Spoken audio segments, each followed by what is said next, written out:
Hi hello good morning. Welcome to our channel.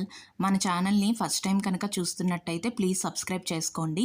ఇప్పుడు అందరికీ ఇల్లు పథకం కోసం తెలుసుకుందామండి. ఈ పథకానికి ఎవరు అర్హులు, ఎవరు అనర్హులు, నెక్స్ట్ ఇన్కేస్ ఈ పథకంలో మనకి శాంక్షన్ అయిన తర్వాత ఇల్లు కట్టుకోకపోతే ఏమవుతుంది, ఎంత స్థలం ఇస్తారు, ఎలా ఇస్తారు, అవన్నీ కూడా ఈ వీడియోలో మనం తెలుసుకుందామండి. ఫస్ట్ ఎవరు అర్హులు అనేసరికి ఈ రేషన్ కార్డ్ అనేది ఉండాలండి. నెక్స్ట్ ఆధార్ కార్డ్ అనేది ఉండాలి. వాళ్ళకి ఏంటి అంటే క్యాస్ట్ సర్టిఫికేటు, ఇన్కమ్ సర్టిఫికేటు అవన్నీ ఉండాలండి. నెక్స్ట్ గత ప్రభుత్వంలో ఎప్పుడూ కూడా హౌస్ అనేది రాకుండా ఉండాలి. నెక్స్ట్ ఏంటి అంటే వాళ్ళకి ఈ భూమి కనుక ఉంటే అది మెట్ట అయితే 5 acres లోపు, మాగాని అయితే 2.5 acres లోపు, అదే రెండు కలిపి అయితే 5 acres లోపు ఉండాలండి. నెక్స్ట్ గతంలో ఇస్తే ఏమవుతుంది అంటే వాళ్ళు ఈ పథకానికి అనర్హులండి. ఇన్ కేస్ వాళ్ళకి ఆ ప్లేస్ అనేది నచ్చకపోతే దాన్ని మనం ముందు వాళ్ళకి గవర్నమెంట్ వాళ్ళకి సబ్మిట్ చేసేసి అది తిరిగి మళ్ళీ మనం హౌసింగ్ స్కీమ్ కోసం అప్లై చేసుకోవచ్చు. ఇన్ కేస్ ఈ పథకంలో మనకి ఎలిజిబుల్ అయ్యి శాంక్షన్ అయిన తర్వాత ఇల్లు కనుక కట్టుకోకపోతే ఏమవుతుంది అంటే మన ఇదైతే తీసేసుకుంటారండి. అది 2 years లోపు కంపల్సరీ ఇల్లు అనేది కట్టుకోవాలి. నెక్స్ట్ ఎంత స్థలం ఇస్తారు అనేసరికి గ్రామాల్లో అయితే 3 సెంట్లు, పట్టణాల్లో అయితే 2 సెంట్లు ఇస్తారండి. ఇది ఎలా ఇస్తారు అంటే మనం ఏంటి అంటే హౌసింగ్ అప్లికేషన్ ఫామ్ ఉంటుంది కదా, దానితో పాటు ration card xerox, Aadhaar card xerox, income, caste, ప్రీవియస్గా మనకి ఏది రాలేదు అన్నదానికి ఒక డిక్లరేషన్ ఫాము, ఇవన్నీ కూడా తీసుకొని వెళ్ళి డిజిటల్ అసిస్టెంట్ గారికి ఇస్తే వాళ్ళు ఏంటి అంటే ఎంటర్ చేస్తారండి. ఎంటర్ చేసి మన ఆధార్ నెంబర్ కొట్టేటప్పుడు అందులో మనకి చెక్ చేస్తారన్నమాట, ఇంతకు ప్రీవియస్గా మనకి ఏమైనా హౌస్ అనేది శాంక్షన్ అయిందా లేదా అనేసి. ఇన్కేస్ శాంక్షన్ అవ్వకపోతే అది విఆర్ఓ గారి లాగిన్లోనికి వెళ్తుందండి. వాళ్ళు కూడా అన్నీ చెక్ చేసుకున్న తర్వాత ఫర్దర్గా ఎంఆర్ఓ ఆఫీస్కి వెళ్తుంది. అక్కడ నుండి ఆర్డీఓ ఆఫీస్కి, నెక్స్ట్ కలెక్టర్ ఆఫీస్కి వెళ్తుందండి.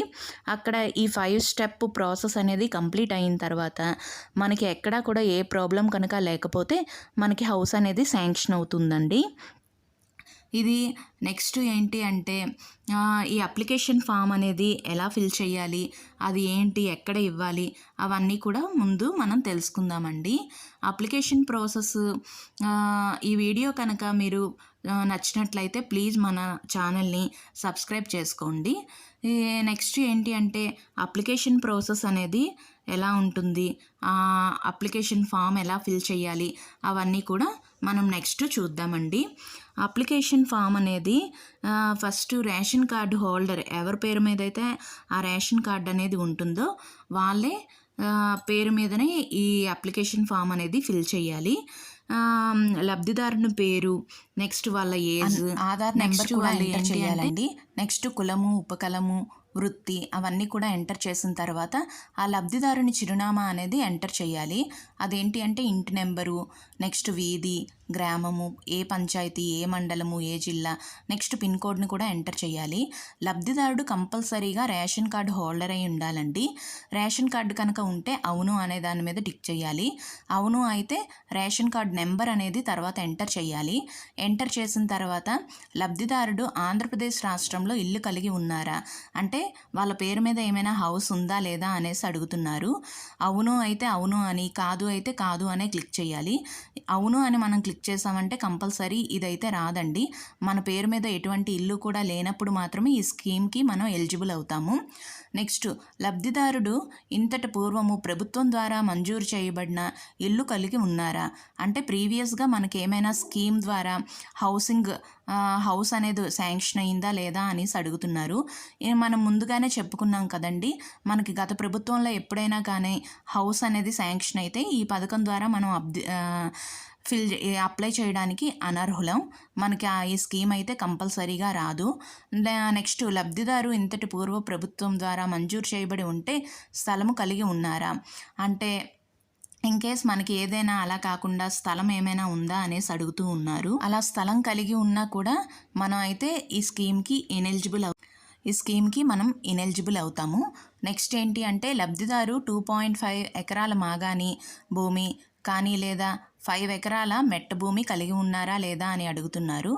అవును అయితే అవును అని, కాదు అయితే కాదు అనేసి మనం ఫిల్ చేయాలి. నెక్స్ట్ ఏంటి అంటే ఇవన్నీ కూడా మనం నిజంగా ఏది మనకు ఉందో లేదా అన్నది కన్ఫర్మ్ చేసుకొనే ఫిల్ చేయాలండి. అంటే ధృవీకరణ అనేది మనం ఇవ్వాల్సి ఉంటుంది. ఇవన్నీ కూడా మనం ఇస్తుందంతా కూడా రియల్ ఇన్ఫర్మేషనే అనేసి. తర్వాత లబ్ధిదారుని సంతకం అనేది చేసేసి ఇది నెక్స్ట్ మనం ముందుగానే చెప్పుకున్న జిరాక్స్ కాపీస్ దీనికి అటాచ్ చేసి మనం సచివాలయంలో ఇవ్వాలండి.